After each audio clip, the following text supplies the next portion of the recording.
All right, I guess we're live. Hello, everyone. Thanks for tuning in. So this is the Mole. All right, I guess we're live. Hello, everyone. Thanks for tuning in. So this is the Mole. All right, I guess we're live. Oh no! This happens all the time. I guess we're live. Oh my gosh!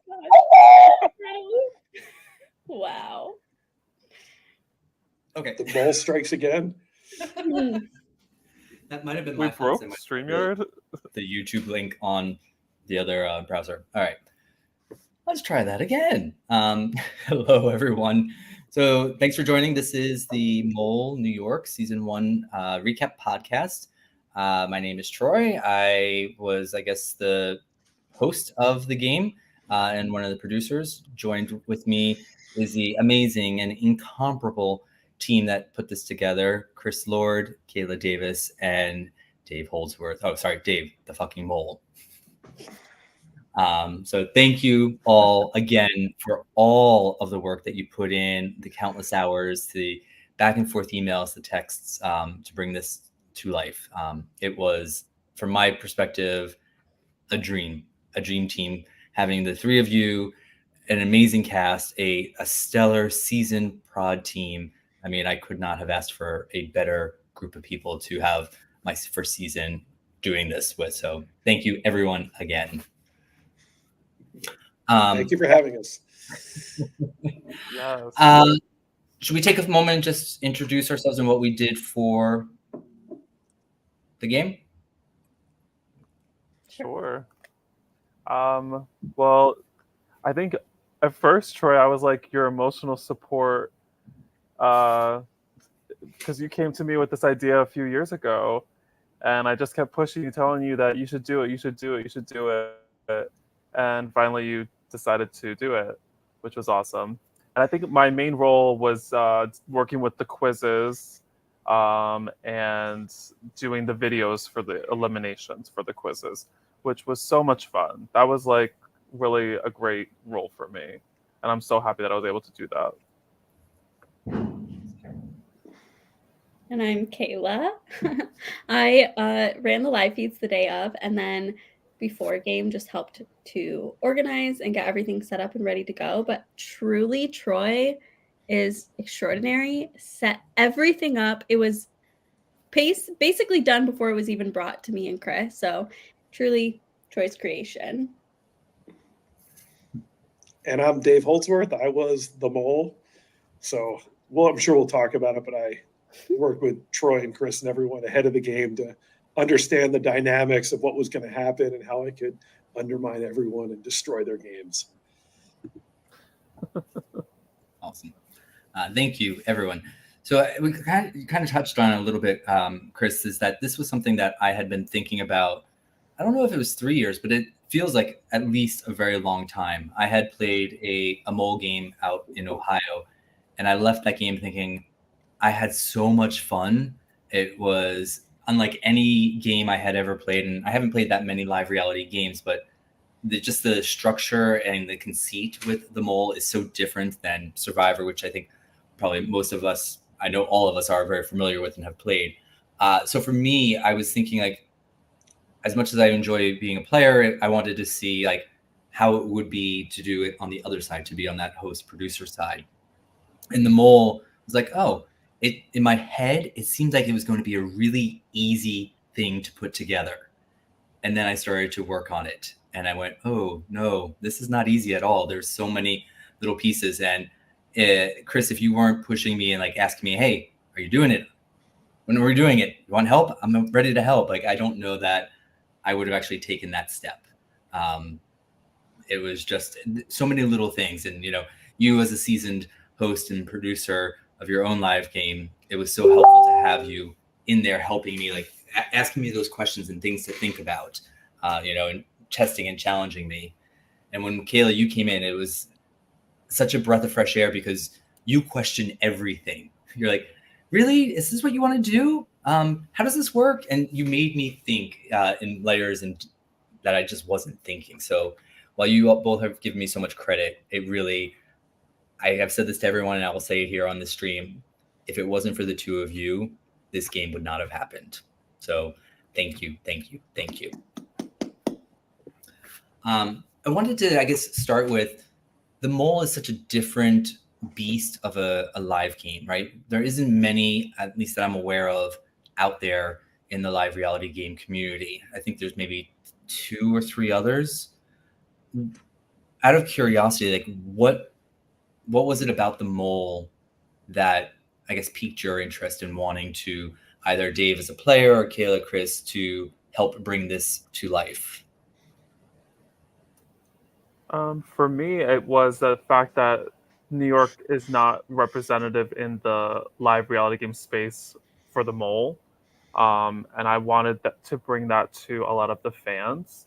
I think the biggest Mole game is out in Ohio, the one that you had played, Troy.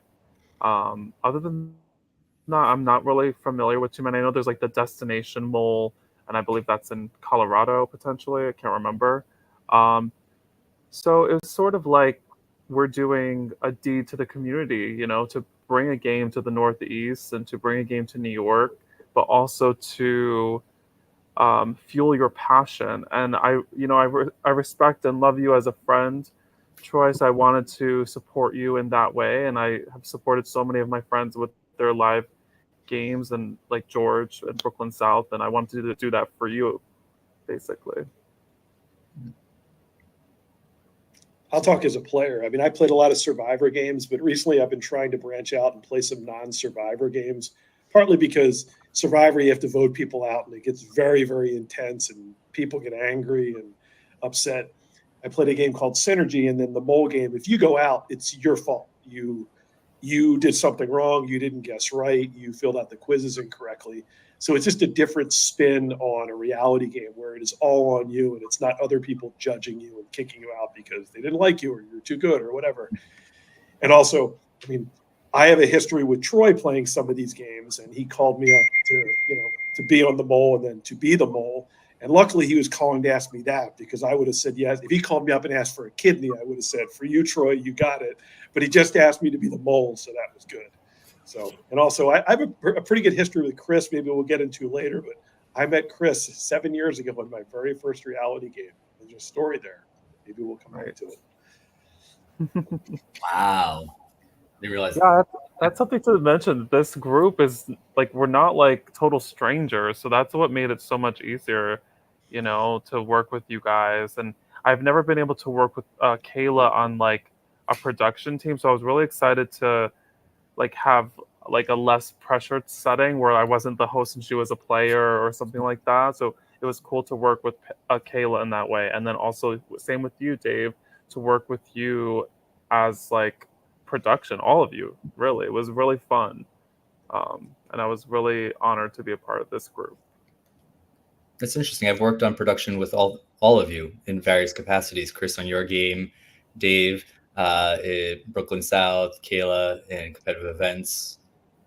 Wow, interesting. Sorry, Kayla, we sort of skipped you in the original question. I don't know. I felt like I just love you, Troy. So I wanted to jump on whatever you were doing. I know I like texted you and were like, if you need any help, let me know. And then I think the next thing I knew, you were like, so I'm going to do this game. Are you like in? And I was like, yeah.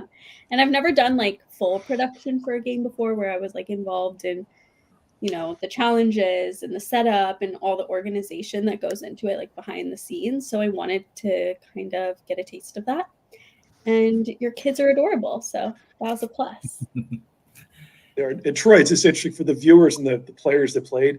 The only people that knew I was the Mole are the 3 other people on this podcast. No one else in production knew. So sometimes I would forget and almost say something to the wrong person, like, okay, shut the hell up. Wait till I talk to Chris or Kayla or Troy. Yeah. And when we were all in like the planning stages and like talking about the cast that we wanted to have, like we all had you in our cast, and we're like, but Dave has to be the Mole, right? Like it was so clear to us that you were such like a contender for the spot as the Mole. So it was really fun to like watch that all come to be and see how you played it. Oh, I was so excited to be the Mole. It made my year. It was phenomenal. Should we talk about the casting process since you brought it up, Kayla? Yeah. So I guess the place to start is that we did what most games do, right? We put a little feeler out into the community through our own connections, but also then we posted it on Facebook. I personally, maybe this was just my own insecurity, but I felt like we were going to have to like beg and plead the people that we know when we've played games with or have helped out with to like play this game. And that wasn't the case, right? We had so many more applicants than I ever anticipated. I was really shocked and really excited about that. Dave, I think you were actually the first application that came in, if I'm not mistaken. And I guess it was funny, Troy, because I don't know, a few weeks later, you and I were talking about something else. It might have been Survivor Brooklyn South or whatever. And I said, how is the application pool going? And I forget exactly what you said, but my takeaway was, I love you, Dave, but you're not going to get cast in this. I'm like, oh, okay, no problem at all. Pick who you want. If you help with production, I'd be glad to help. But then you came back later. That was funny to me. Well, in your application, I mean, in all the applications, one of the things that we had is like, do you want to be the mole or an agent? Why do you want to play? How are you going to play? But Dave, in your particular application, you were obviously, because we know each other, you made it a very personal application, but you're like, I just want the game to succeed. I'll do whatever it needs to be. And to me, that was, I mean, I know you as a human being, and that doesn't surprise me that you would write that, but still in the application, like when you see something like that, it was really nice. And I was like, okay, I can't give anything away to you because I know you're going to read into anything I say. So I'm going to just try to toe the line as much as I possibly can. Well, you towed the line well. I didn't think I was playing. We had a lot of really, again, like surprising and not surprising applications. But for me, what I loved so much was the mix that we had of people, right? We had a large seasoned LRG players, but we also had, I think, I'm going to guess here, but close to 50% of the applicants were probably new players. Does that ring true to you, Chris and Kayla? I think so, yeah. And I think that, in our ultimate cast was a good mix of people who have played other live games as well as complete newbies, which I think made me happy. Yeah, I think sorry, go Kayla, go. No, I just think the live game community is like, it's getting quite intense, like very large, but also so small that you see the same people over and over. So I think any chance to bring in like new people is so fun to see how they navigate. Most of them, I think now knowing coming into this, that there are connections and that it is a small community of people. So it's fun and it's like special to see like new people come in, win other games. Like it's fun. Benjamin Snyder, you all put on a great game. Thanks. Appreciate it. Just seeing all the comments now on the side here. I wonder how many of the players had never played a mole game ever before, because I feel like it pretty much was the entire cast minus maybe Dave, right? I hadn't played I'd played a mole game. Or some. Okay, so then maybe it was everybody. That's like, I think, a true rarity to have an entirely new cast never be able to play Survivor or the Mole or something. So I feel like that's such a testament to like our applicants and to our casting process to have like a very fresh beginning to this game, the series. You had a great cast. I mean, the newbies, the established people. There were some connections, but it wasn't 2/3 of the cast like you see in some games. You guys did a phenomenal job casting people. Good mix of, all different types of people. And I love seeing the newbies in these games. That's my favorite thing. If you can't win, I always root for a new person. That's fun. It's funny, when Chris and I started talking about this, I said to Chris, I wanted to keep it small.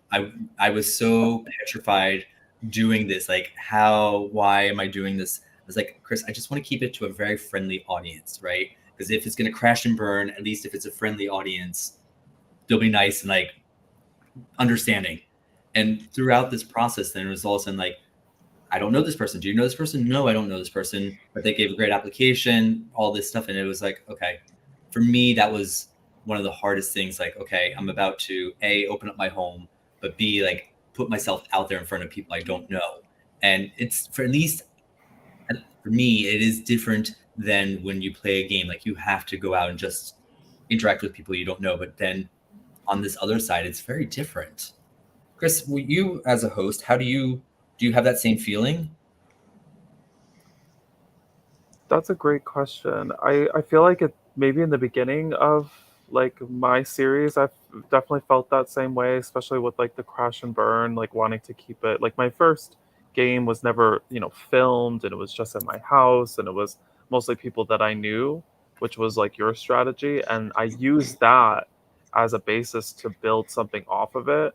But what's different is you pulled in like very tenured people to be a part of your production, to have your first game be something with like a real foundation to build off of, and that speaks to the testament of like your connections and your friendships throughout the community. And it's good that you let it sit, because I don't know if we would have been prepared if we had done this 3 years ago. But now the timing was right, the people were right, and it made for, I think, one of the greatest games that happened this year for sure. So I hope we get nominated for the LRG Awards and win a couple of them. At Rachel McKenna. Hint, hint. Troy's suit could win an award all by itself. That's right. True. I love that suit. That was fun to wear. Hey, Troy, I'll just say two things. The cast you picked, it might not have been everyone, but almost everyone that got eliminated from the game stuck around to the very, very end. That does not happen in most LRGs. Most LRGs, someone gets mad and leaves in a huff. Everyone is having a blast watching the game, not like letting the game happen without interacting. So that was really done well. And, as a half player, half production in the game, it was a tight game. The team that you had out there, everything was on lock. You had things timed. Everything came off perfectly. For people that weren't there, everyone got dossiers on everyone. The only mess up that I saw was some of the dossiers were missing pages. And you guys, you turned that around and fixed it in about 3 minutes. It was so quick, it didn't even affect the game. And if that's the only problem you have, that is a well-run game right there. Yeah, that was like the top of the game, and I'm panicking like, uh-oh, what else did I forget? Where else did I miss something? To your point, Dave, on people staying around, yeah, I definitely noticed that, and I was so grateful. When trying to, I guess, put the mechanics together of this game, it was important for me to give everyone a chance to feel like they played and had that experience. Every time I talk to Chris and Kayla, I try to refer to the game as an experience more than as a game, because that's how I was looking at it. Like, yes, it's a game, and that's what we're all coming to play. But I wanted to make sure that it was an experience that people were going to look back on and say, I enjoyed myself. And actually, in fact, when Chris and Kayla and I had our first production meeting, I said the same thing to the two of them. I said, I want this to be a positive experience for us, and for you to look back on it and say, this was an amazing experience, but this was what I did, and this, I saw me in here, and this is how I, Chris, or how I, Kayla, impacted this game. And I think it was such a fun day, and it ran so smooth with the production team that I think we all got to enjoy ourselves. And it's so fun as players to be on the production side of things and to not have the same level of stress and paranoia that you have in the game. So I think it ran great. Yeah. So should we talk about maybe themes and twists of the game? We talked a little bit mechanics. So our game was May 4th, Star Wars Day. And when we settled on the day, was it Skylar who called that out? Like, hey, it's May 4th. We should do a Star Wars theme. And as a Star Wars fan, I was like, yep, I'm good. I think I had to rename all the challenges, but I was like, let's do it. Let's do it.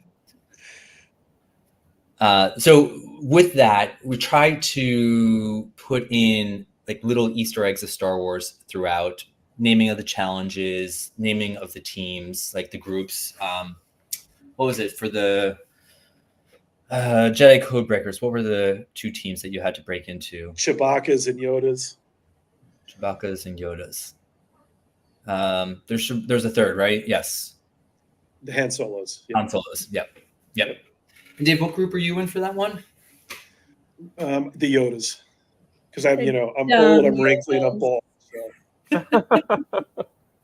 Oh, That's not true. So that was the theme and the sort of, I guess, the structure. So we did use a lot of like Star Wars characters in the group names and in the things. Everyone got books, and you had Star Wars characters on the back. That was kind of how you opened it up. Talk more about it, Dave.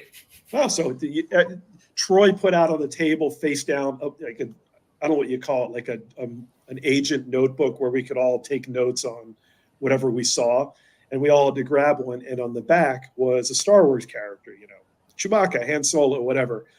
Me being the mole, I randomly grabbed one, and I got Emperor Palpatine, who, if you're not a Star Wars fan, he is like the main bad guy in all the Star Wars movies. And I look at it like, oh crap, they're going to think I'm the mole just from this. So I tried to hide it for the rest of the day. Dave, were you aware what the significance of the characters on the back of the journals were? I didn't see it because since as the mole, I never got eliminated till the end. As I understand it, the people that had good characters like, Luke Skywalker or Yoda, when they were eliminated, they were able to give a positive benefit to someone in the game. And someone with a bad character like Palpatine or Count Dooku or whoever, Darth Vader, they could hurt someone that's still left in the game with some type of negative thing. I forget what the negative or positive things were, but I know they were there. Is that right? Yeah, that's right. That's okay. Right. So if it was a light side character, I guess the benefit would have been that they got a Joker chip, turning one of their wrong quiz answers into a correct quiz answer. Kayla, keep me honest here because you were running this. And then if it was a dark side character like Count Dooku, Palpatine, Vader, it was a reverse Joker chip. So one of their right answers would turn wrong. Yeah, or a minute off their next challenge, which was so great because nobody chose to take a minute or add a minute. They were just like taking negatives or adding positives to everybody's test scores, which was really great. And also I had no clue who the characters were. Troy even ran with them over with me ahead of time, and I was just like, cool. And then anytime someone was eliminated, I was like, so is that like a good guy or a bad guy? And they would have to tell me. There was an incident, wasn't there a time where one of the executed agents couldn't remember who their character was and had to like disappear for 5 minutes trying to find their journal? Run and grab their notebook. And then I was taking the hits or the positives like way past the time that it was like supposed to be done. And I was like conveying the information. And then eventually Troy was like, that's been over. And I was like, okay. Oh yeah. Because we did stop it halfway through. Yeah. If I'm not mistaken, Chris and Kayla, help me out here. I think it was Andrew who gave Joel a positive benefit that actually saved his game. I know he gave him something. He gave him the Joker chip or the point for the next quiz. Okay. And that saved him from being eliminated. Yes. And Andrew was the first one out, so right out of the gate that helped him. Pretty cool. That is good. Yeah. I don't know if it impacted anyone else's game. I do remember hearing that, but do you, Chris, recall, or Kayla? I think it came close on a couple of them, but I don't know if it saved anybody else. Did that go all the way to the end? So even who went out in fourth, Autumn in fourth place, did she give one to one of the final three? No, I think we stopped it at the halfway point. So I think that was the cam execution. Okay. I think. To go back. The game wasn't that long ago, but it feels like it. It fades quickly. Okay, Troy, you should tell everybody all the tiny little Easter eggs that you put to lead towards Dave. Okay. So I don't even know these. There was two. Troy would text us and be like, what about this? And me and Chris would be like, if you want to do that, please go for it. Like, he added so many crazy things. I got a little crazy. I have to admit, it's been like the last 2 weeks. I think that's when most of those came out. Yeah, so there was an Easter egg with the journals, specifically I think, oh God, now how did I do this? I have to remember, but I spelt your name in the journals with 1, 2, 3, 4. And so going back and looking at the characters, it was Dave.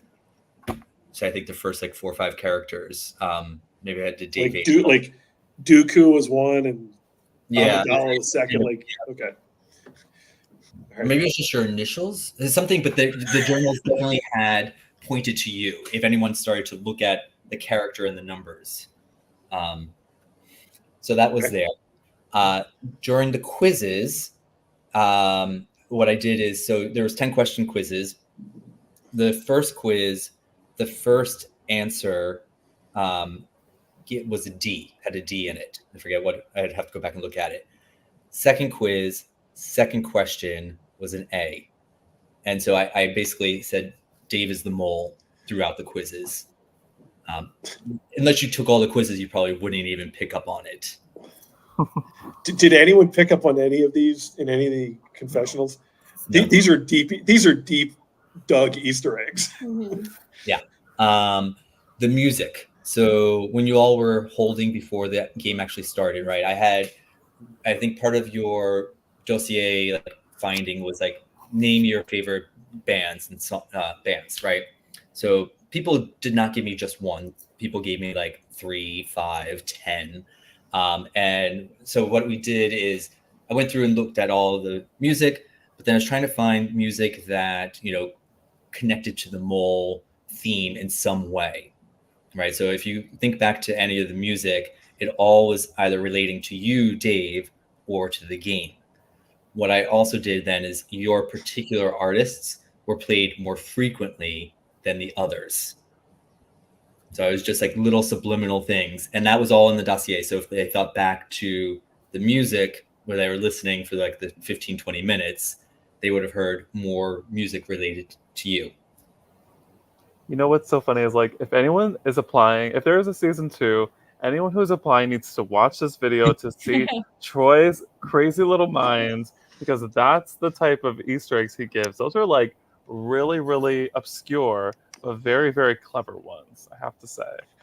And Troy, I will say, being the mole, if I ever play another mole game and I'm not the mole, I learned so much about things to look at. And I came into this game thinking I would know how to play the mole. I wouldn't have known a freaking thing. This was so next level on strategy. I had to rethink everything. Oh, this game, you do have to pay attention to everything and really question. I mean, it's kind of in a similar way to Survivor, but this, I think you have to be more really honing in on the details and what you see, what changes and what doesn't change.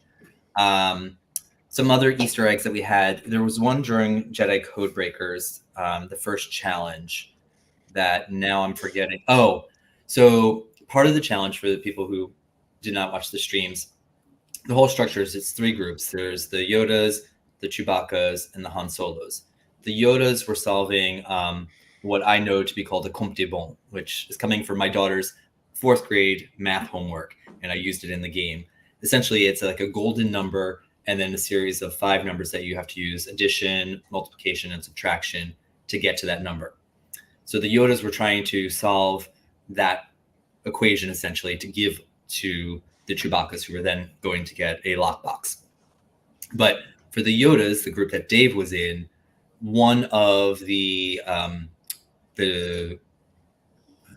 items, one of the numbers that they had to get to was actually all of Dave's information. So his age, his height, number of kids, favorite number. So I used all of that to create part of the challenge. And I'll just tell for everyone this. Troy shared that with me before the game. He didn't tell me what it was. He sent me all the numbers and said, "What do you think about this?" I didn't even notice they were numbers about me. So if anyone else could figure it out, more power to them. I don't even think actually you all got to that. I think you guys ran out of time beforehand. We did terrible on that one. That was I will say- infuriating to watch, because even on the first one, Dave was offering an answer and all of them were just like, is that how you do it? Are we sure about that? And it's like, even if it's wrong, like, go move your It was funny. Santi, who just posted a question out there, he was with my group. He was great. Coming in as the mole, I wanted two types of players to be in the cast. One was someone who would do sketchy things all the time. That was Santiago. He was awesome. He was like the cover, the smoke for everything. And then I wanted someone who would just cause chaos. And about halfway through the game, Ms. Rowe turned from nice, sweet, innocent to insane devil woman. And that was the greatest part of the game for me. I love that.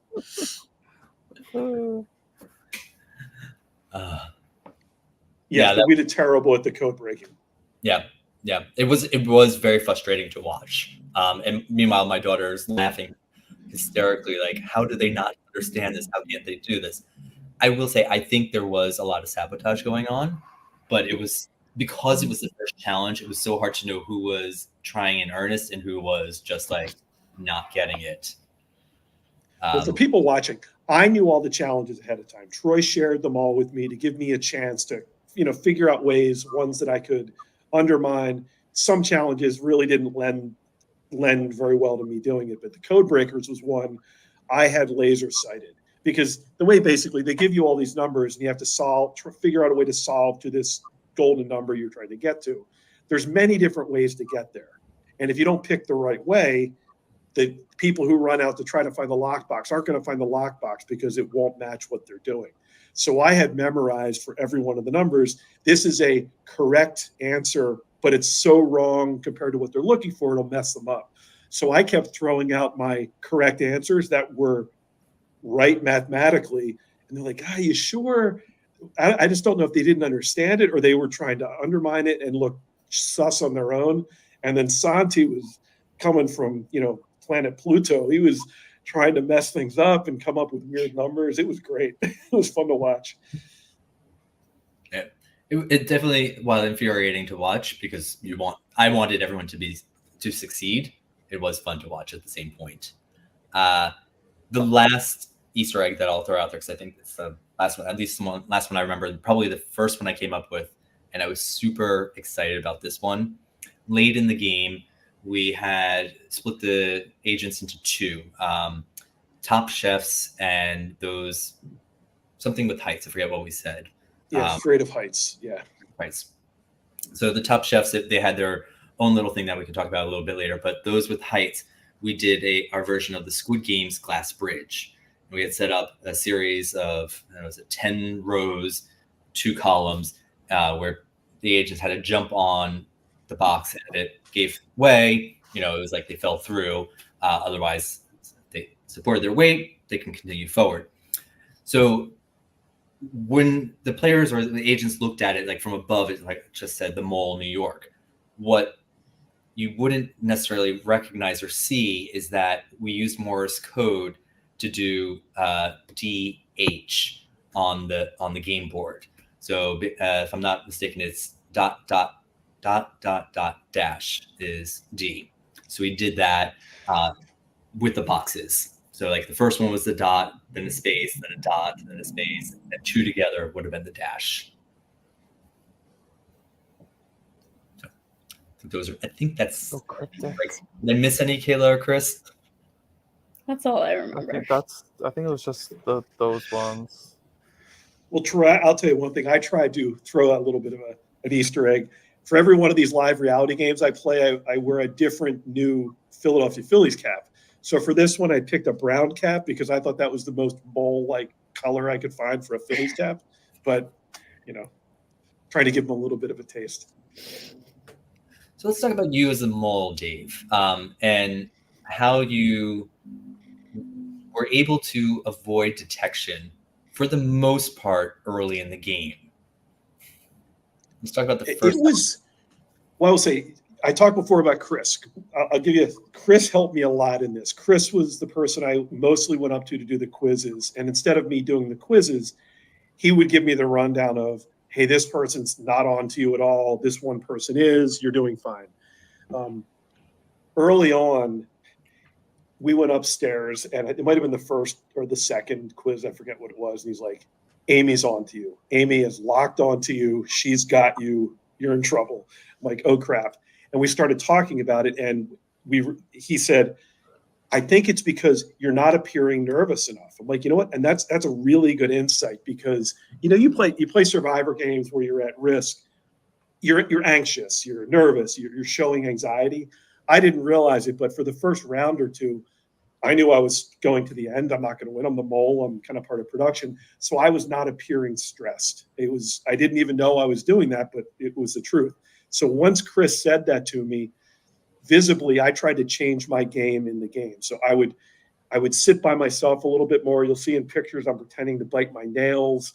I'm working on my journal furiously by myself. What I really doing was taking notes on the people so I could be on the podcast now and say things about them. But I tried to appear more nervous. And then the next round, Amy went home.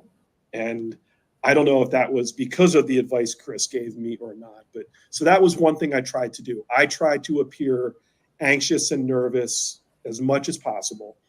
I tried to put targets on other people as much as I could. Santi was an easy target out there. I coming into the game, I did say to myself, I'm not going to purposely go up to anyone and say, hey, let's have an alliance, because me being the mole, if someone comes up to me, I'm all in, but I'm not going to initiate that, because if they said yes, that would be, I don't know, it might mess up their game, and I don't want to be the direct reason for that actions on myself.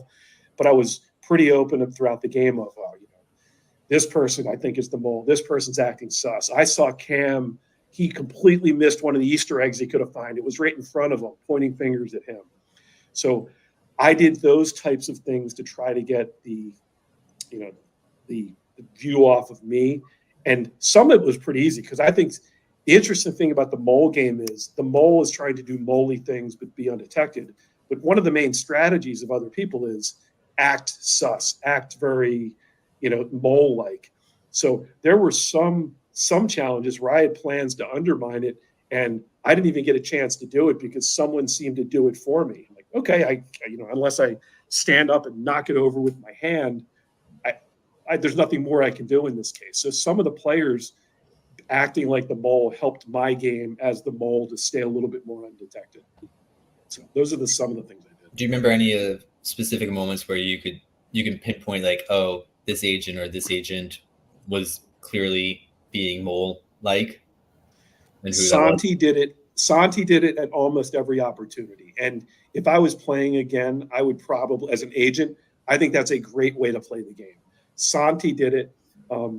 Cam, it was pretty interesting. Cam is a very experienced LRG player. I know him. He's a friend of mine. My personal opinion, I think he has the perfect mental, physical, social. I wish I could be him in the live reality game world. He's that good. But he said from the first minute, my guess is the mole is an experienced LRG player. He just threw that out there. Himself being an experienced LRG player, maybe trying to get the target on himself a little bit. So a little bit of that. What was the question, Troy? I was just wondering, because I didn't see all elements of all the challenges, right? But when you were playing, you as the mole, you would know when someone's being a little bit more sus or trying to sabotage and making your job easier. So I was curious to know, what moments you had witnessed, Santi doing this or Cam doing this. What are some of those? Santi messing up the math challenge in the very first challenge, just over the top. We did poorly, and you could pretty much point to Santi. Smart move on his part. I think a lot of eyes went on him. That was one. There was another one where we had to find Easter eggs and put them in a basket. Cam had found a special thing that said if you put the Easter eggs in Troy's car instead and no one knows about it, it, I guess, doubles the value or triples the value of the money or whatever. But you can't let yourself be seen. Well, Cam was found doing that. So that kind of put the target on him. about halfway through the game when Julia went, a little bit off the deep end and went aggressive, which made the game much more fun. She started saying, "Go ahead and vote for me." That kind of put the targets on her a little bit. So people were doing things to put the targets on themselves. I was trying to do the same thing by pointing things out to people, little things that might have happened or not happened, but I said they happened to kind of get ideas on people. Yeah, but it's interesting in the game. I thought it was going to be super clear as the mole, do this and do this and do this. And I found pretty quickly, you got to just be a little flexible. What your initial strategy you were going to do isn't going to work. You got to look for a different way to get across. One of my favorite moments is during the song challenge where they had to decode the French songs and pass them on. And Santi and Cam were both at the table inside, listening to the music, sitting across from each other. And they each were assigned a person to run to. But two people inside, Amy and Cam, were assigned to the same person to run to. So every time it was their turn, Cam would just be like, "You should go, Amy."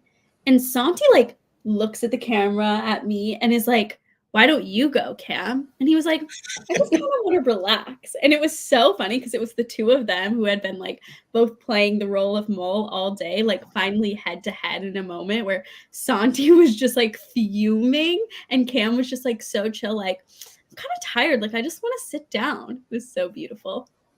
That's great.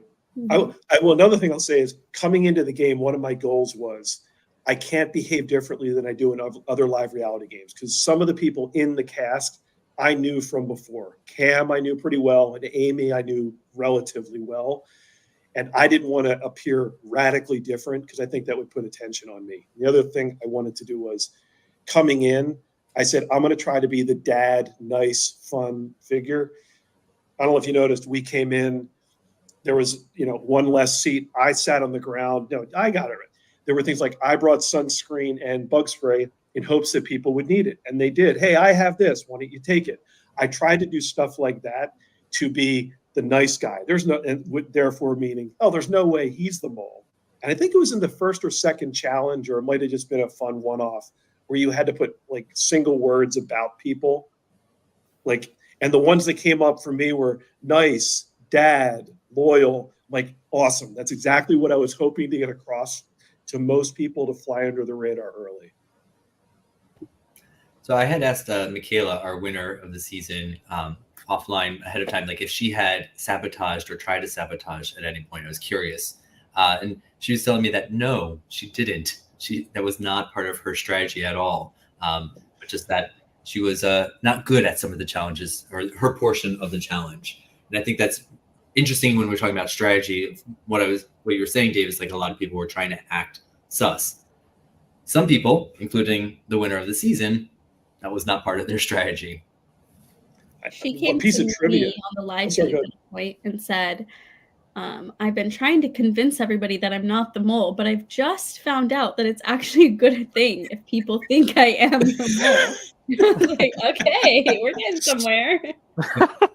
Kayla, when I learned who the cast was, I will say this, when I play live reality games, I put in a lot of prep beforehand, whether it's puzzles for Survivor or whatever. For this game, I put in a lot of prep work. I went online and I kind of stalked the people in the cast. What other games have they played? Who might they know? I watched some episodes they were in to see how they played. The one person I could not find was Makayla. She was an absolute enigma, ninja shadow to me. I did not know anything about her. I'm not saying that's why she won, but it was just interesting that she was the one I knew nothing about. I had the hardest time reading her. I think I even said it to her and maybe even Julia, but I looked at I remember looking at Makayla and going, I can't read you. I have no idea where you're thinking. And it was such a, I think it's brilliant, but I love Makayla. She is a great new LRG player. That was perfect. The perfect game for her to come on and to be the winner. It doesn't happen that often. And to see, you guys don't understand. She, every quiz until the finale, only probably got 2 to 3 questions right. She was scathing the bottom. She was always in the bottom 3 until the very end. And then in the final quiz, I thought it was a tie, but thank God we all came together to look it over, and then we saw that Makayla had won by 1 point, and it was like the truest, coolest underdog story that I've ever seen. So She was props great to playing with her. Makayla. I loved Makayla. And I think she underestimates her Makayla, like good job. social Her ability. strategy. She is an actress. Like day to day, she always is like putting on a show. So I knew that this was her realm to be in. Like she loves to fool people. She's an incredible liar. She like lies about everything just for the fun of it. To like to That's just a little screw with scary. people. I know it's terrifying, but she's really good at it. It's so fun. So I was just like, I was excited to see her. She's perfect play. for this game. I know it's so good.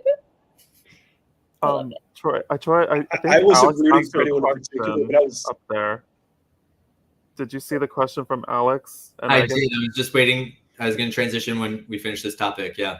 I'm curious too, but Dave, did you have something else on this topic? What was the question?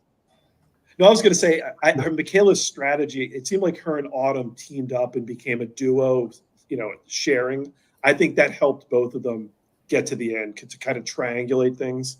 I loved that duo. When I saw that form, I was so excited. Autumn They was were great. They were so fun. I was so happy when Autumn applied. And I think when Chris and Kayla and I were talking about like who would we want that we know of, Autumn was one of those names that I threw out. I'd seen her play in Survivor New York, and it's just like the energy and the vibe. So when she applied, Her smile is like the best thing to happen to this earth. Like she's just exhibits joy at every moment. It's great. In the way to write the one word about people, my word for Autumn, joyous. Yeah. She's cool. yeah, this was really a fun cast to like try and recruit people. Like Autumn was a fun recruit. We had somebody that is on the Survivor 47 cast. They were supposed to play and they had to drop out, so that was kind of cool. I scared them off. I think so. it had to be. But yeah, there was a lot of really great.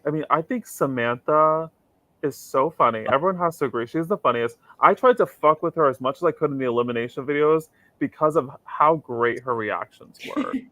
She is gold. She is absolute freaking gold. Watching her squirm for every execution, It was great. Joy in the most diligent note taker. She would write down every word that was said, every moment, everything that happened. Write everything down.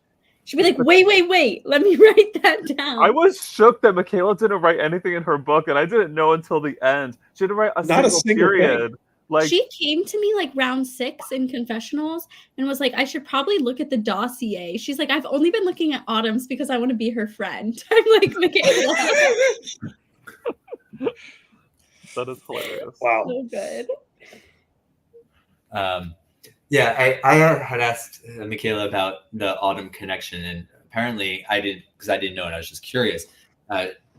They synced up right away, and Autumn throughout the game just helped bring Makayla out of her shell, and that that kindness that Autumn has innately and as part of her character really helped Makayla go through all of that, and brought them through the game very far. To your point, Dave, like earlier, you didn't want to have any kind of like alliances or coalitions, but that coalition or that alliance, that brought the two of them as almost to the final two or final three. Helped each other.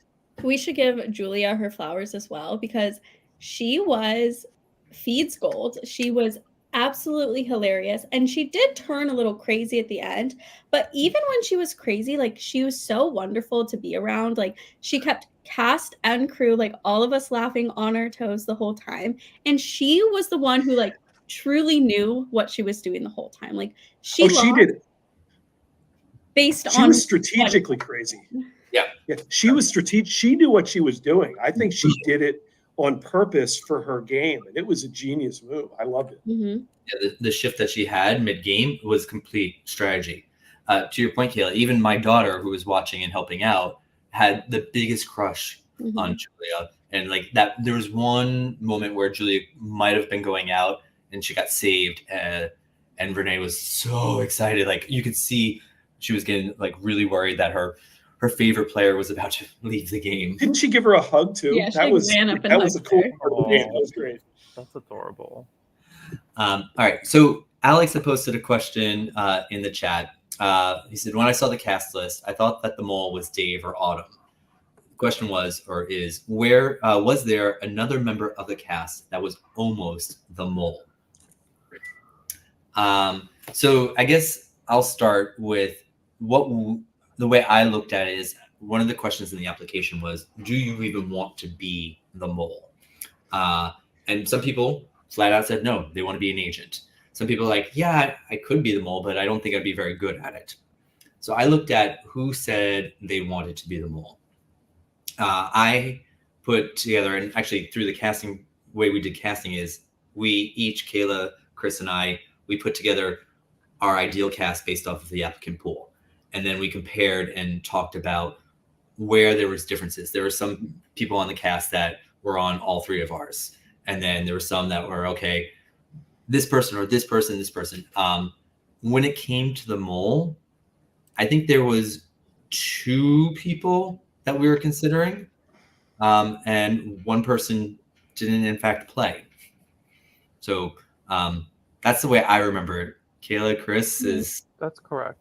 Yeah, Okay. because we wanted somebody who could handle the role of the mole and think on their feet. And I think knowing that Dave was like well-versed and like very wise, it was like a very good choice. And also somebody who's super likable. Like people are not going to immediately be like, well, it must be this person, you know? Dave just made sense. Thank you, I guess. It was like a no-brainer from the beginning with you, Troy, because it just, I remember the very beginning process, you were like, it's got to be Dave. It just has to be Dave. Maybe this other person, but then they had like an event that they had to go to, so they dropped, but it was pretty much always Dave. Pretty much, yeah.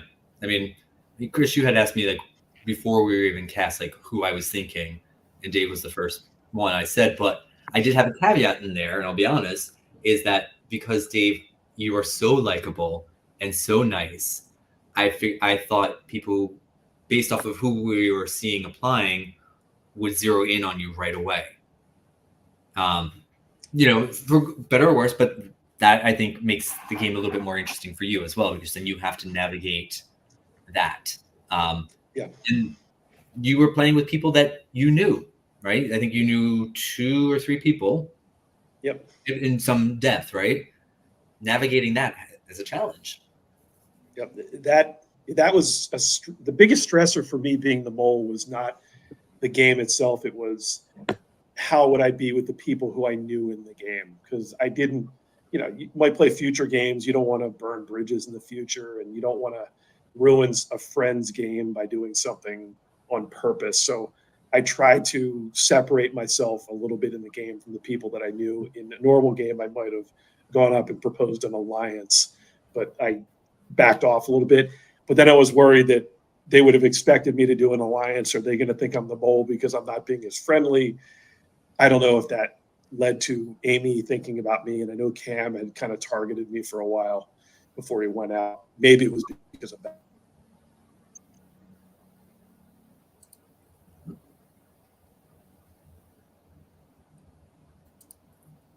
Oh, okay. Sorry, I think on my end got a little weird. Yeah, it's spun for me too. Okay. Dave, I was curious, were you, because of those past relationships, you know, you were being fed information from Chris during your quiz and Kayla during the live stream, were you able to sniff out when people were being weird or any weirdness from them? In other words, that they might have suspected me? Yeah.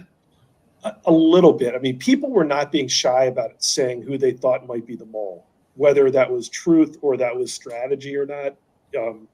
Cam was pretty consistent that he would say my name.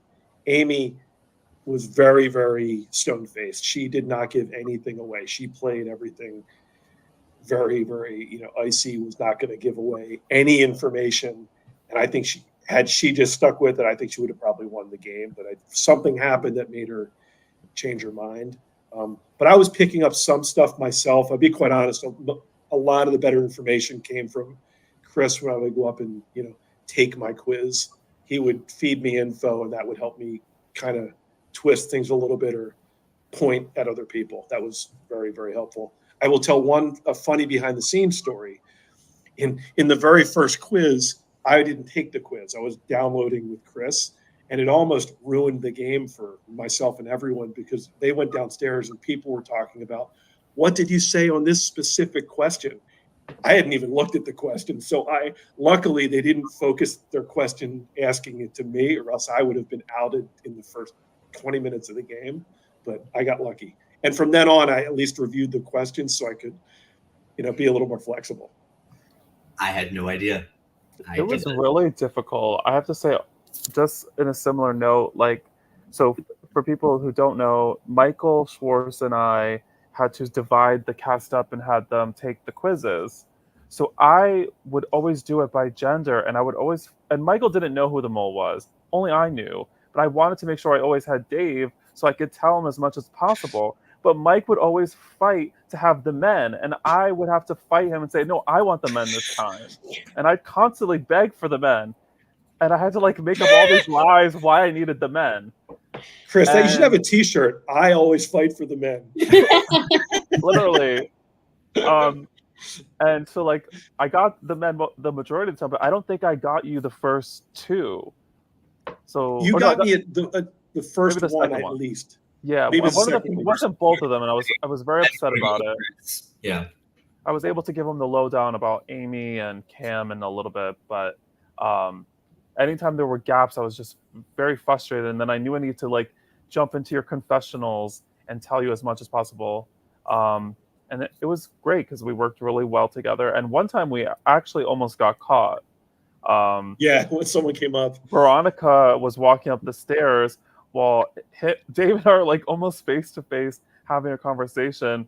And I had to make up a lie right on the spot and be like, oh my God, yeah, we missed putting this question on your specific quiz or something like that. And I asked Veronica after the game, did you know about this? And she's like, no, I had no clue.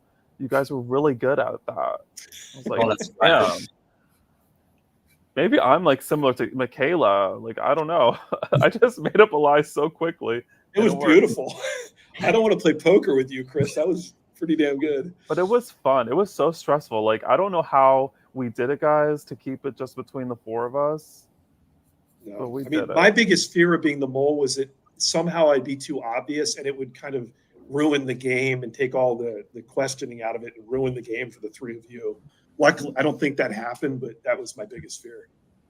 I think I had to ask production throughout the game, who they thought, as much as they could watch the game and seeing they were taking viewing the game from a different vantage point, not being so much in it, not having to deal with all the mechanics. They all said they loved not knowing. The only person who gave me any pushback was my daughter. She wanted to know, and I was like, you're not going to know. Not that I don't think she can keep a secret, but I was like, you're not going to know. But no one at any point, I think, mentioned your name, Dave. At any point. They're all either, I think it's Cam, I think it's Santi, maybe Amy, but not you. Interesting. I think even part by of the the reason end, everyone thought it was Makayla. They were so set on it. The fact that she took no notes, that's a very mole-like behavior right there. She doesn't have Or is it? Or is it? Part of the reason I think a lot of people didn't focus on me was I had things I was going to do in every challenge to undermine, but people in probably half the challenges, people were doing things above and beyond even what I was going to do to throw it.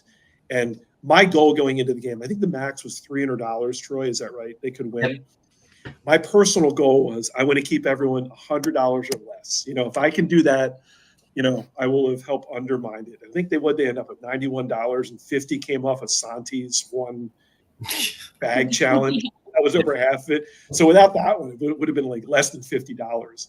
So I undermined a lot of stuff, but there were some I just couldn't do it because they were so bad at the challenges, either on purpose or, they just couldn't do it. There were some things I couldn't undermine because it was already done.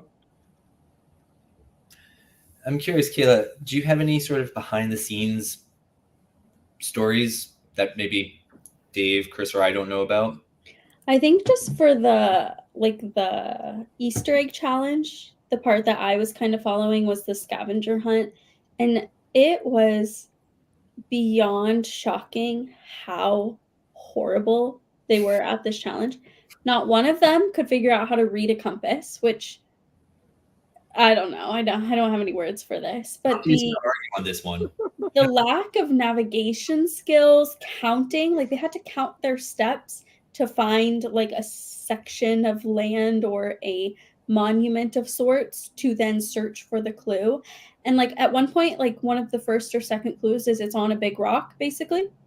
They get to this rock and everyone's like, it must be on the rock, and then just leaves the rock.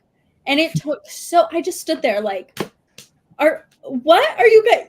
You said it's got to be on the rock. Not one person thought, let me even walk around the rock. Eventually, somebody got on top of the rock, got back down. Somebody else got on top of the rock and then finally found the clue. So like, and Dave wasn't even in this group. They were just like actually bad at it.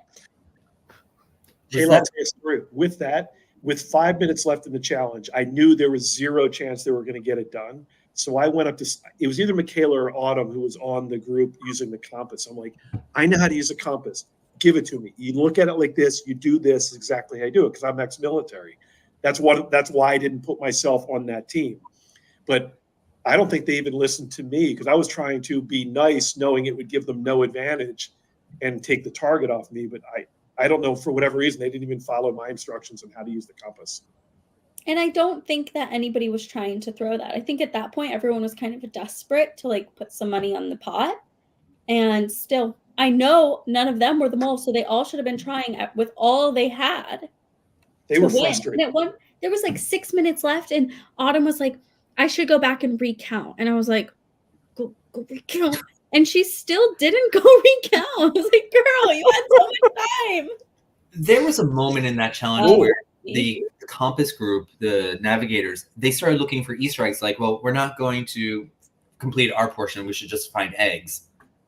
But the problem with that is that if they didn't complete their portion of the challenge, the mission was over. Yeah. Santi doesn't care if there's $0 in the pot at the end, as long as he won the game. He was so ready to sabotage the whole thing. So funny. I think we have to look at that in casting next time, because it's like we never figured into casting how many people are going to try to act like the mole if they are not the mole. And there was a lot of people trying to do a lot of mole-ish things throughout this game. Yep. Yeah.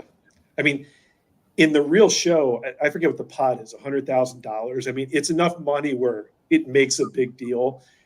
These like fan-run games, a few $100s, not saying it's nothing, but it's no one's, if they think of better strategies to be the mole, they're not going to worry about the money when it's a couple $100. That's one of the negatives compared to the real show, but there's no way around that. I mean, we could do a GoFundMe and see if we can get $100K for a pot, but there we go. I think that would be great. I'll be an agent next time, please. So we're talking a little bit about challenges. We did ask the cast like what some of their favorite challenges were. I wonder, before we get into that, Kayla and Chris, did you have any favorites? Mine was the Easter egg one, because I loved the twist of somebody finding the red box and getting to drop Easter eggs in the car, and how that all ended up was that Cam was dropping Easter eggs in the car, and Julia walked past the car at some point, I believe, noticed there were eggs in the car and was like, you guys, all the eggs are in the car, and just started pulling them out and putting them in the basket. And Cam was probably over there like, oh, God damn it. So funny.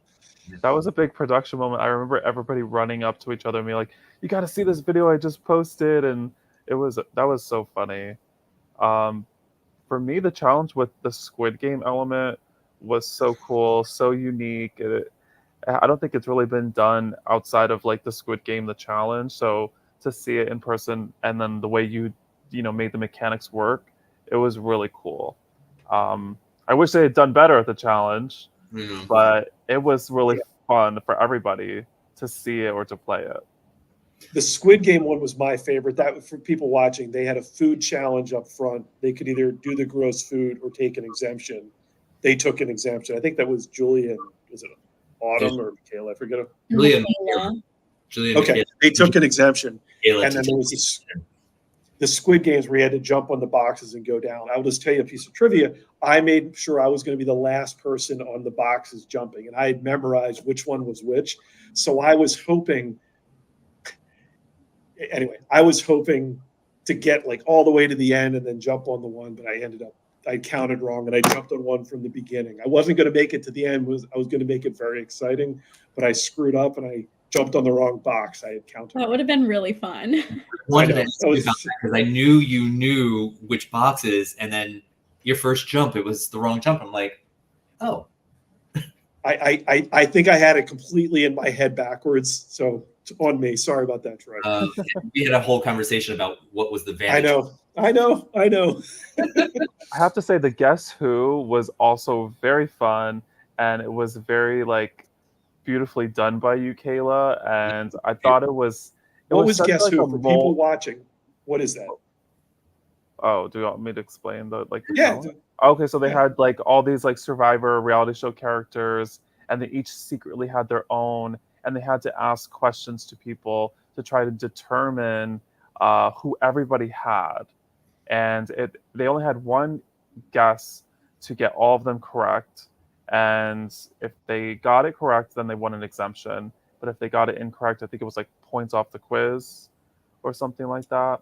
If they made an attempt, then they got I think a wrong answer. Yeah. Yeah, so they just kept going around and around and around because they wanted to make sure that they were correct. But it was, I feel like so many of them had it, but they were just second guessing themselves. And that's like the whole thing of it, is like trusting your gut and just trusting with the knowledge that you're getting from these questions. You can write down anything. That's the other thing for the viewers, Yeah. right? You had to remember who they asked what was the answer, and what everyone else was asking too. That was intense. You could cut it with a knife. Yeah, because it's literally an immunity into the final challenge. It's such a big one. So if you win that, you could win the whole game if you have a really good idea of who the mole is. That quiz was very close again between Autumn and Michaela, but again, Michaela inched out by I think 1 or 2 points. So.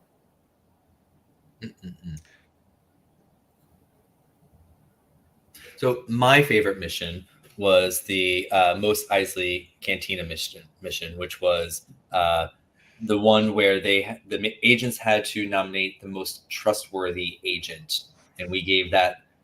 They had a very important mission critical, I think we called it, decision, and basically they were splitting up the groups to who was going to do the identifying the song, who was going to be singing, who was going to then the person had to do a third one.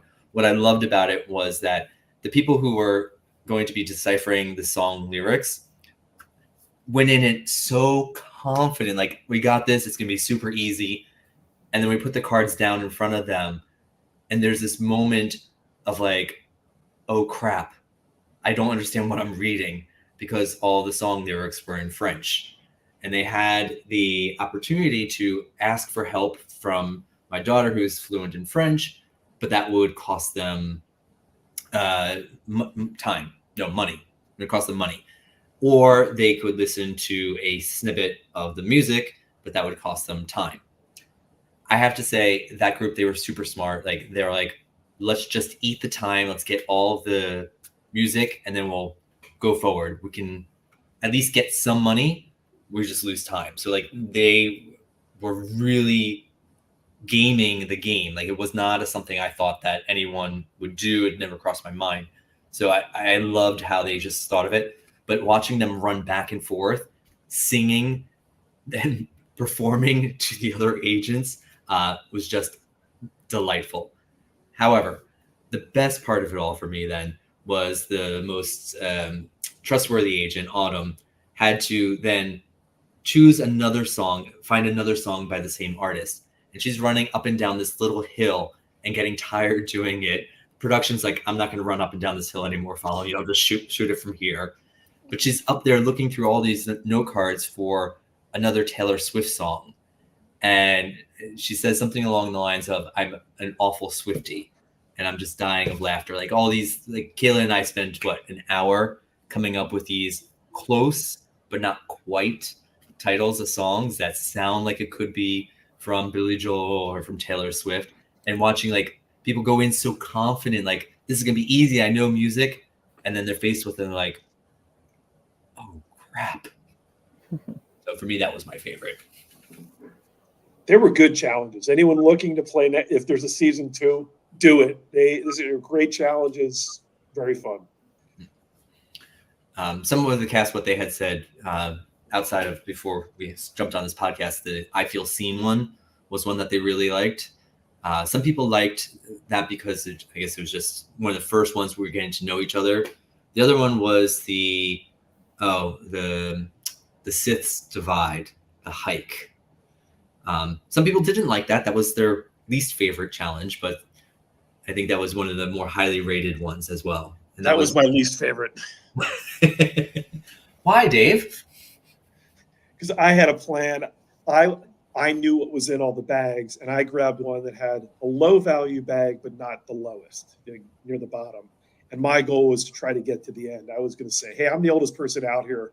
I really want to get to the end. Let me get there and put less money in. So we're walking down the hill, and I guess I'm near the back, and someone up the front says, hey, let's do the nose game. The last person to touch their nose drops out first. I didn't even hear him say it. And I look around, and I know the nose game. They're all touching their nose. I'm like, shit, I'm out of here already. So I came back up, and Kayla and Chris and Troy's like, what the hell happened? That wasn't the plan. I'm like, what can I tell you? I'm old and I have bad hearing, I guess. Sorry. They were ruthless at that point in the game. Like people had their minds made up. They had like their little alliances going, and they were just like throughout the whole hike, people were like not allowing anyone to have opinions. It was fun to watch. People were fighting. People were like fighting to be at the back of the line instead of the front of the line. It was fun. I remember in our production call for that, we were all just so excited for this, and we were thinking of like all the different scenarios and like the money in the bags, like what they really should, be, how much should Dave have? It shouldn't be too much or too little. And we had pumped this up to be like probably the challenge of the season. It's from the show on Netflix, The Mole. They did this challenge, I think, in the final mission or something like that, or the final 4. So it was really cool to have it in the game. And then that happens. Yep. And that was the one where Santi brought in over half the total money in one swoop. Yeah. Which I was kind of excited about, like, as I was watching, and I was like, I think that's the bag with the money, because they had no money so far that day. And I was like, they should at least have something worth fighting for at this point in the day, I was happy they made a little money on And that was funny because Santi was trying to put a target on himself, and then he did the one mission that got all the money for everyone, which should have taken the target off him a little bit, but I don't know if it did or not. And the reveal of that one, I think, was really fun too, because we had everyone line up and like open their envelopes. So it was fun. That was a Naomi thing. I didn't even think about like how we were revealing it. She's like, "Oh, everyone line up and then we'll go through." And I was like, "Oh yeah, that makes complete sense." I don't know why we didn't think of that. Yeah. We gave them so many opportunities to drastically increase the pot. I mean, between the Easter eggs, the red box that Cam had found to double the money, the hike, even the last mission, the not touchy subjects, but we all know it as touchy subjects. I forget what the Star Wars name was, right?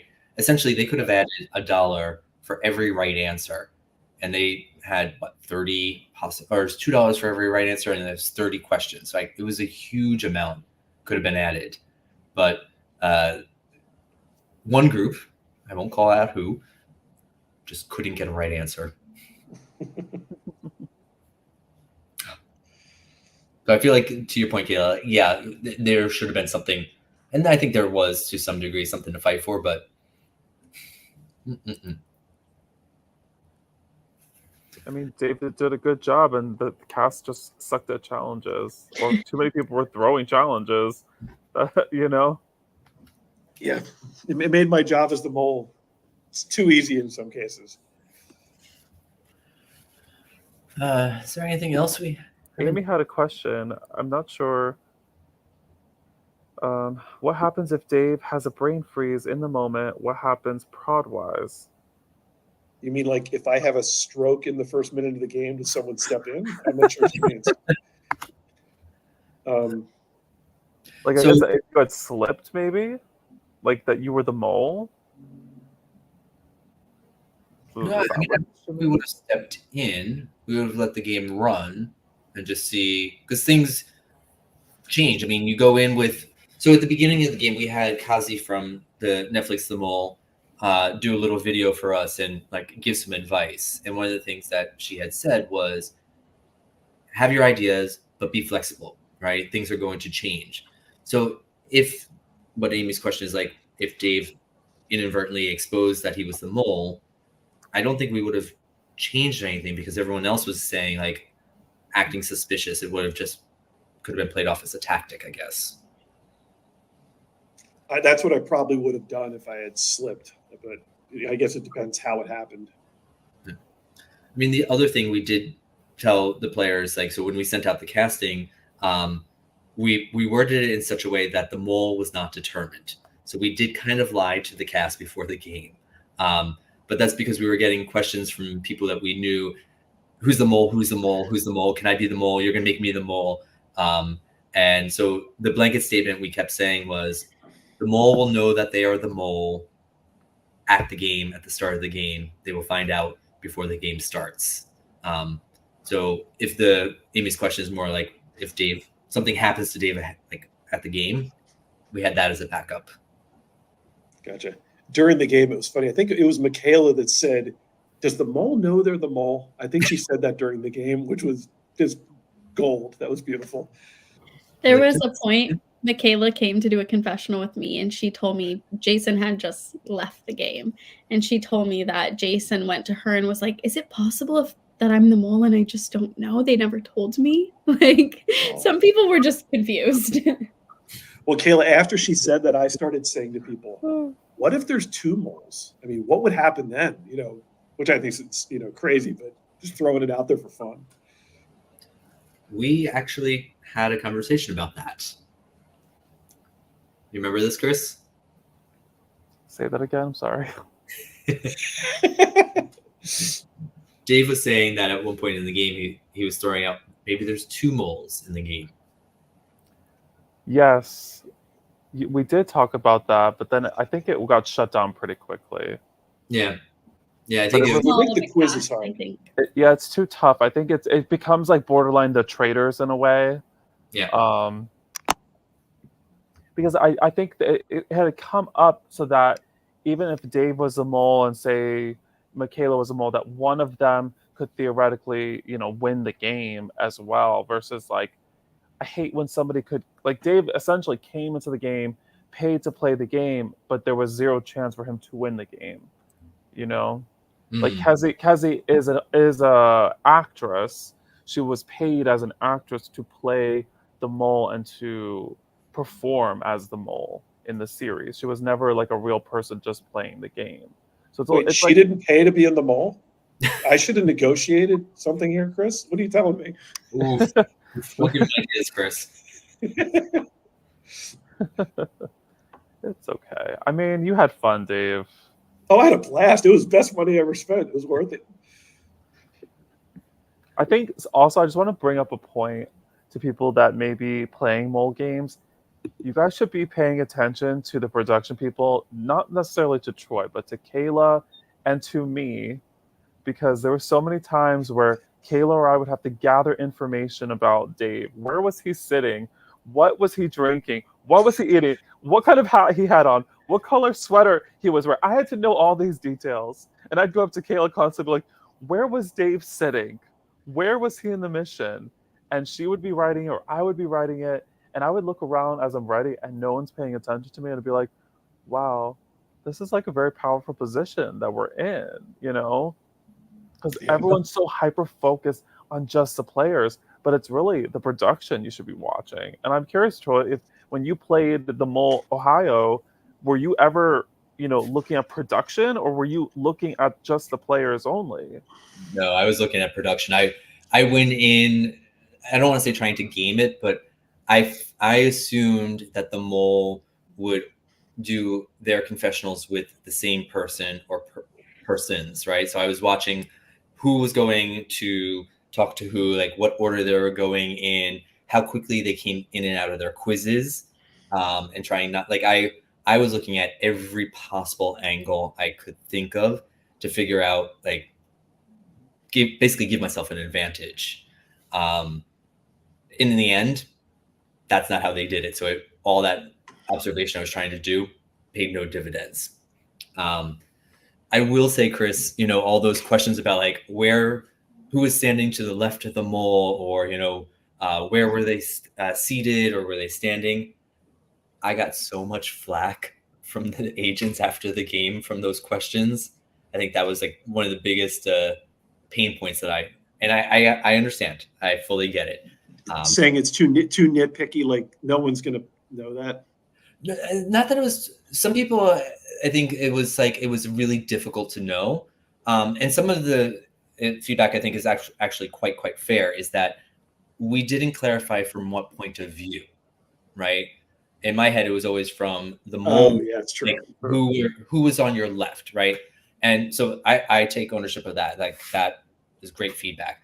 I think I put questions that were that specific for each round in there because I spent a lot of time like thinking about, okay, what dossier questions, like what personal background information questions went into each of the quiz, plus, okay, what could have happened on any given mission that we can ask a question on, leave an opportunity for 1 or 2 questions. But then I was like, I still need to get to 10 questions. And I don't know if you'll believe me on this, but it was hard to get to 10 questions for some of those rounds. Yeah, we were making up stuff on the fly near the end because we were trying to, switch out questions that we thought were not fair and make them more relevant to the game. But I think people need to realize that the regular mole, they're, filming this for 2 months. So there are people, like there are different settings for where they're playing and for where they're relaxing. They like moved around to different hotels. The mole is constantly changing outfits. So, that could change and make it easier for questions to pop up that way. But we couldn't keep asking the same questions because Dave's outfit never changed and the seating of the house never changed. So it was really hard to think of relevant questions. But I think we did like the best that we could with what we had for a 1-day game, for people that weren't changing their clothes a lot, and for the space that we were in. I agree with you, Chris. I mean, but if there were a future season, that is definitely something that I am taking to heart and like, okay, I need to spend more time. We need to think of other possible ways to put, or other possible questions for a quiz. Because the questions that we were doing on the fly, for me, that was the most stressful part. Because it was trying to not only come up with a question, but then make sure that we had the right answer for it. Yeah. Can I ask you a quiz question? Yeah. There were some quiz questions, and it was either Autumn or Makayla or both of them as their alliance. At some point, they said, hey, we have proven that we cannot be the mole. Because basically, I'm making this up. In one question, they said the mole is from which of these 4 or 5 towns, right? Or whatever it is.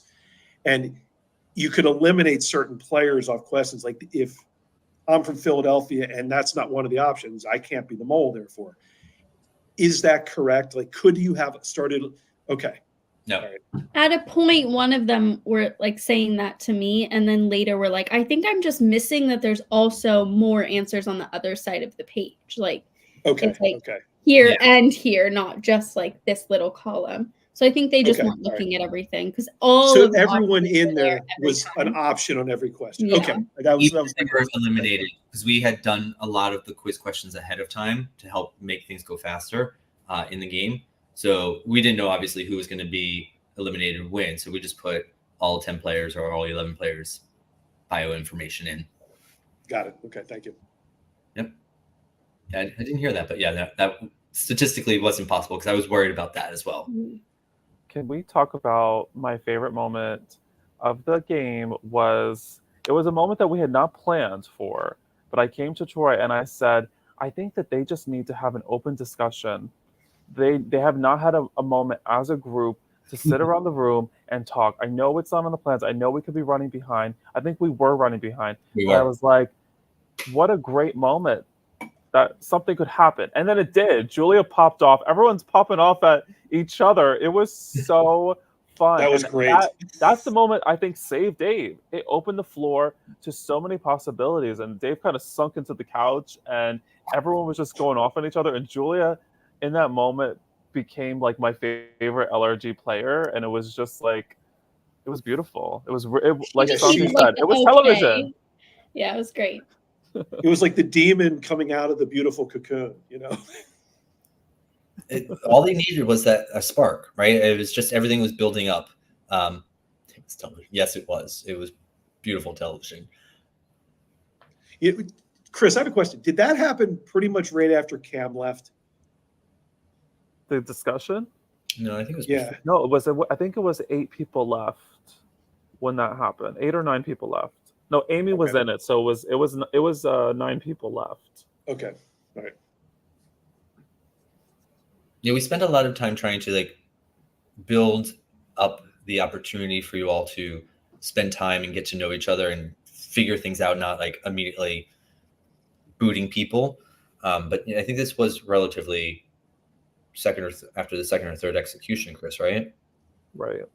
Yeah. That was a good idea because it really stirred the pot and forced people to make accusations. And you know, the funny thing about the mole game is if someone's like, you're the mole and you're not actually the mole, you should be like, yeah, that's great. You know, yes, point fingers at me. That just helps me. But people started to get defensive and I'm not the mole. It was really an interesting dynamic. Yeah, I don't understand that. Why are people so defensive like about them thinking you're the mole? Like you said, it's great. It's great.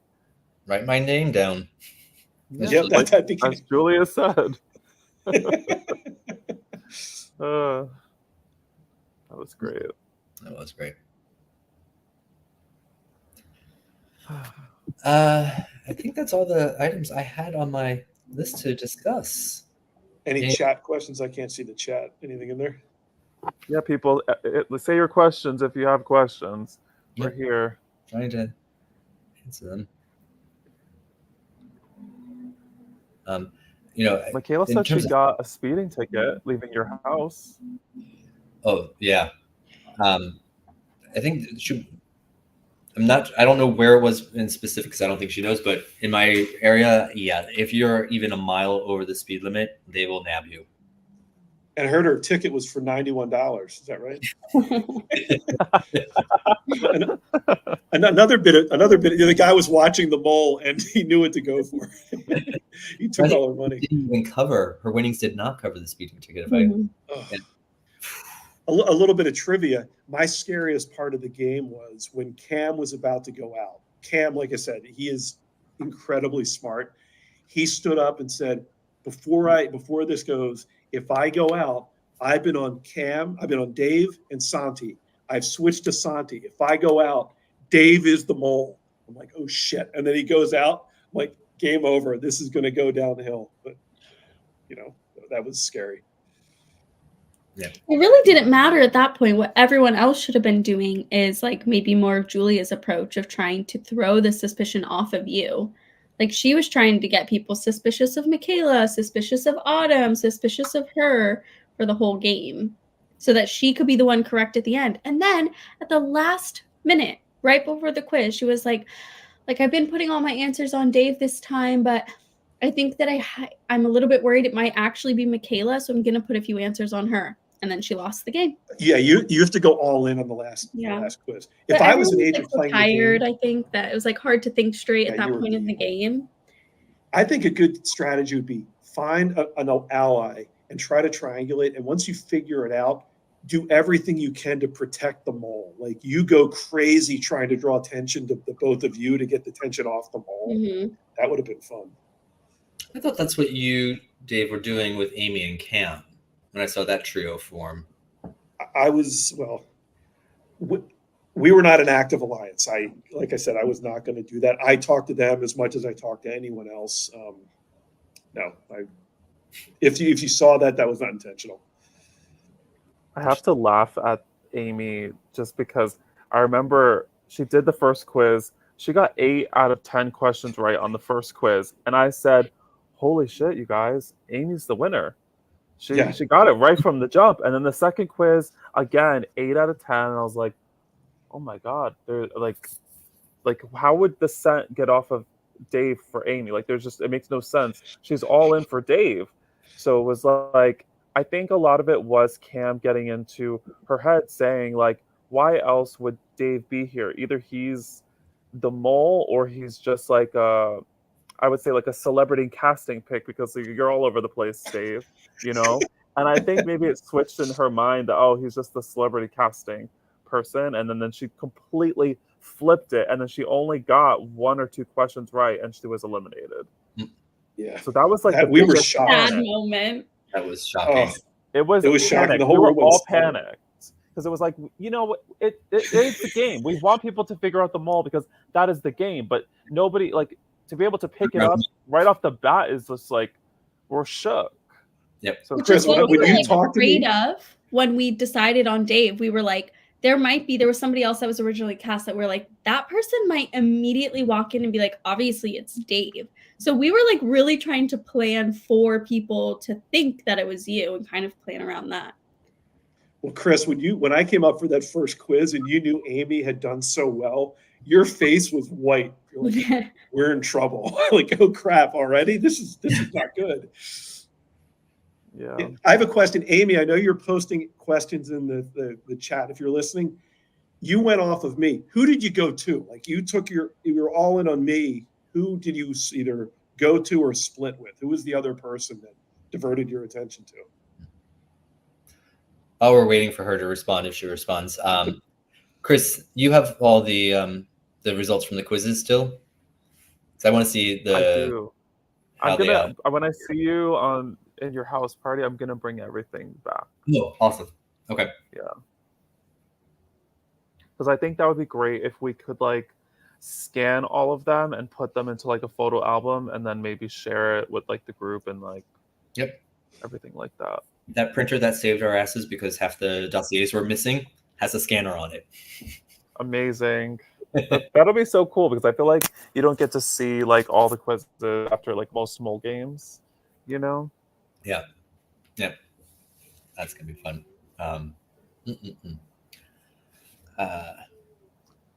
Anything else to add? I mean, still waiting for Amy if she's gonna respond. I don't know, but that's fine. So maybe so the executive producers of our network are asking Troy about, you know, is there a season 2 or is it going on hiatus? Are we being canceled? You know, what's going on? How are the ratings? I think we need a clarification from the host and Lord and Savior, Troy, what the answers will be. So as far as I'm aware, we are not canceled. I'll start with that. Thank God. I need a job. I can use a job. That would be great. I think I did actually pose this question to the cast, biased or not, but I was curious to how they were responding, and I don't think anyone responded negatively. So, you know, going back, tying it all the way back to the beginning, like when I started this, I wanted to create an experience that people would have fun at, right? And I think we did that. I think we were very successful. And I keep saying we because it was not just me.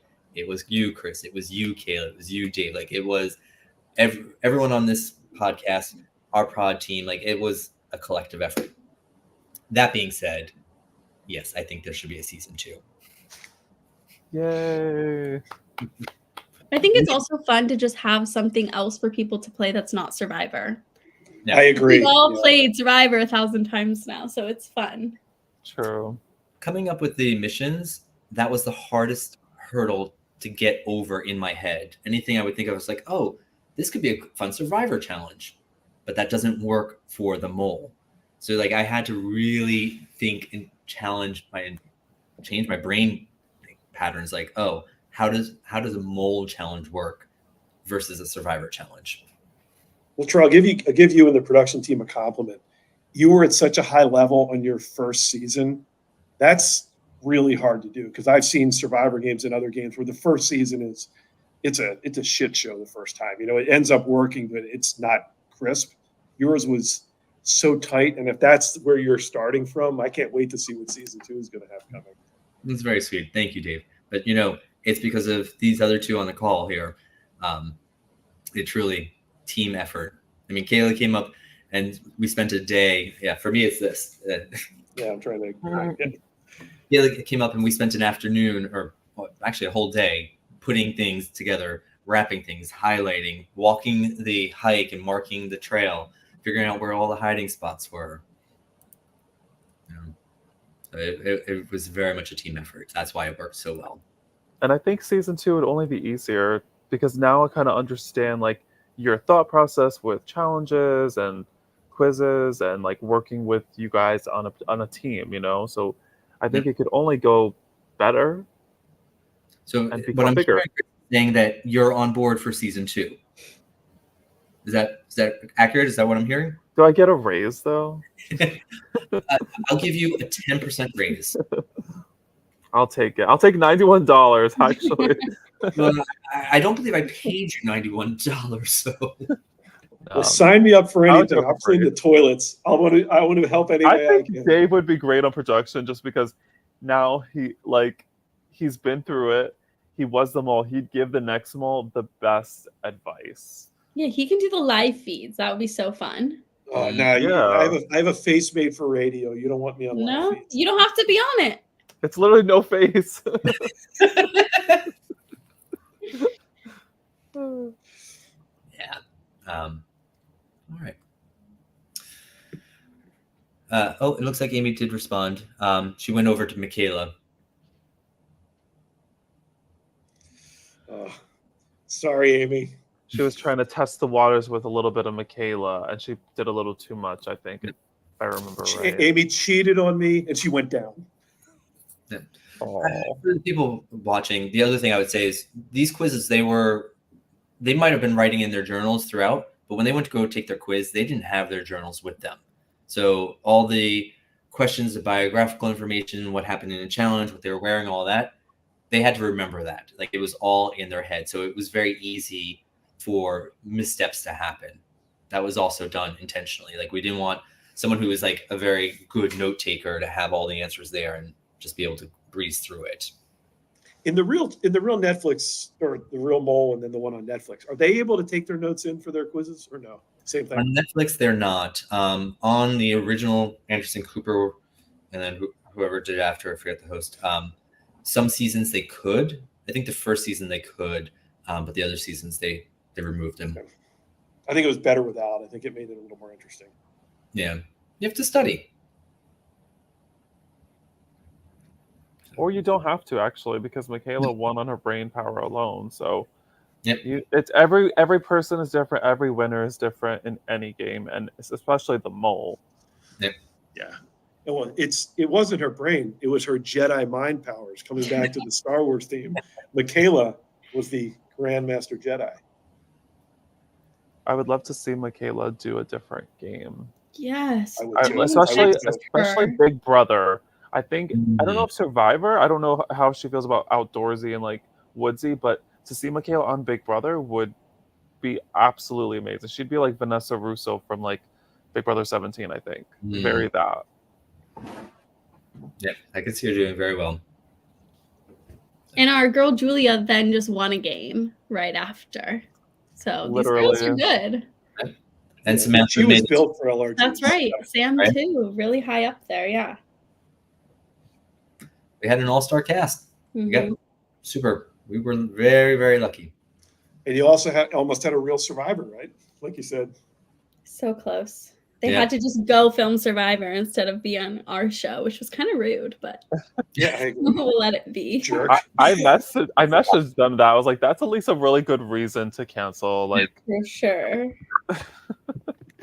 Troy, I'm curious. The person that pulled out, did they give a reason or just something's come up? How did they phrase it?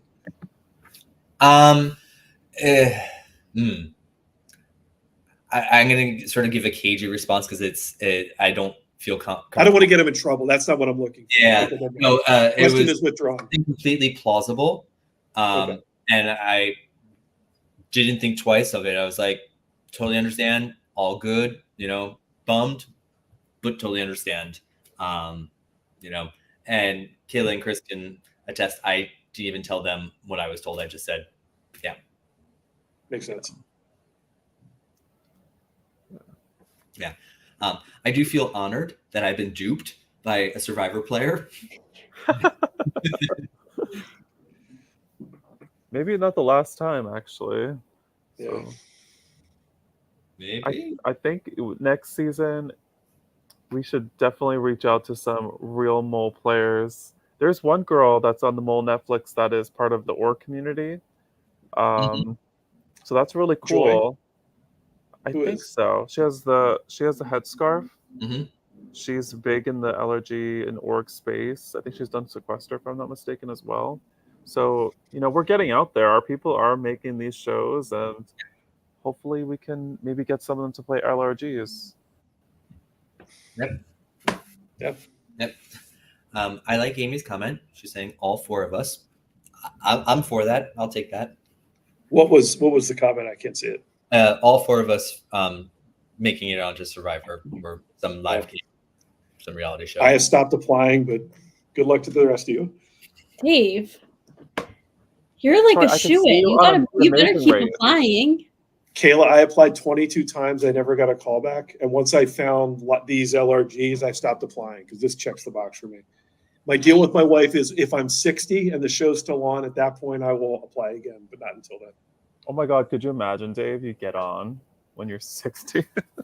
Oh God. That's Chris. That's only 5 years away. Okay. I forgot you're up there. That'd be great for you, though. I could see Kayla on Big Brother, and I could see Troy on The Amazing Race. That's my dream. Troy, you and Olivia in Amazing Race. I would watch that all day because I know there would be some really little cute heated arguments, but it would be so fun to watch. So which one would you be on, Chris? Oh, that's a good question. I don't know. I actually would do the Mole on Netflix or the Squid Games, the Challenge. I like those two. That would be funny if we're all on 4 different real reality shows. That would be funny. That would be awesome.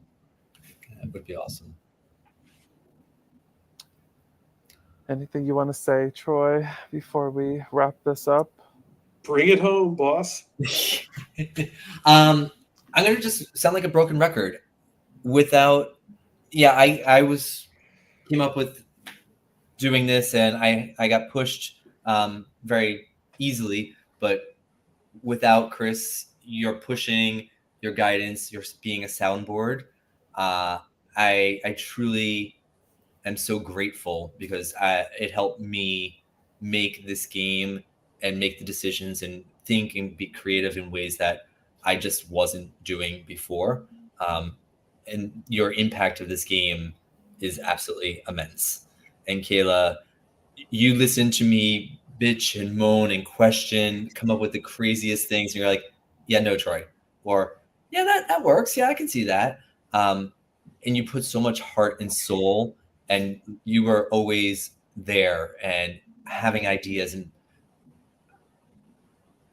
honestly, I was stressing getting all this little things done. And you're like, oh, well, let's just hang out for a day and we'll get it done. And I was like, in the back of my head, I'm like, it's not going to happen. It's going to take more than that.